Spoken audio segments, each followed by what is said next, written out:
పార్వతీదేవి నమ్మకం ఎంత గొప్పది. పోతన పద్యంలో అపూర్వ భావం. నమస్కారం. పోతన భాగవతంలో ఒక అద్భుతమైన పద్యం ఉంది. ఆ పద్యం కేవలం కవిత్వ సౌందర్యమే కాదు, దాంపత్య విశ్వాసం, దైవ తత్వం, లోకక్షేమం, ఈ మూడింటిని ఒక్కచోట నిలబెట్టిన మహోన్నత భావ సంపద.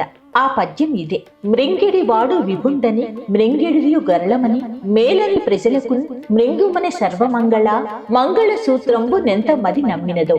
ఈ పద్యంలోని సందర్భం ఏంటి?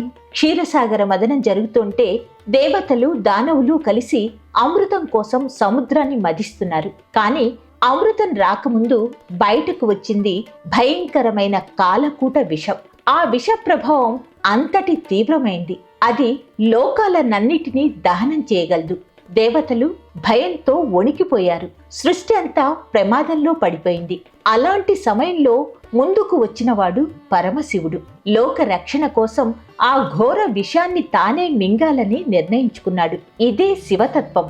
తనకేం జరుగుతుందో అనుకోకుండా జగత్తు కాపాడాలి అన్న దైవ సంకల్పం. కానీ ఇక్కడ పోతన గారి దృష్టి మరింత లోతైంది. ఆయన శివుడి గొప్పతనాన్ని మాత్రమే కాదు, పార్వతీదేవి విశ్వాసాన్ని కూడా వెలుగులోకి తీసుకొచ్చాడు.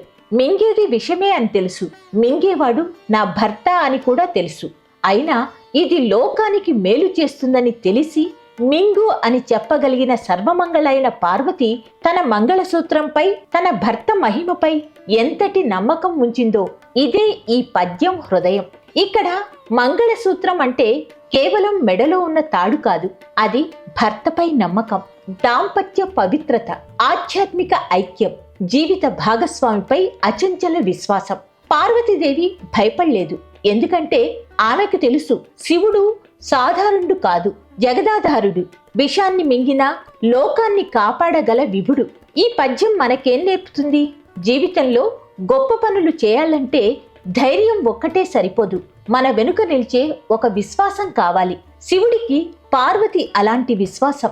భర్త మహిమను తెలిసిన భార్య లోకక్షేమం కోసం తన భావోద్వేగాన్ని కూడా అధిగమించింది.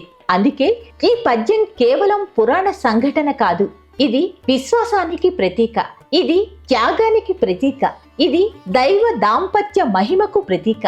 చివరిగా ఒక మాట, శివుడు విషం మింగి లోకాన్ని కాపాడితే పార్వతి తన నమ్మకంతో ఆ కార్యానికి శక్తిగా నిలిచింది.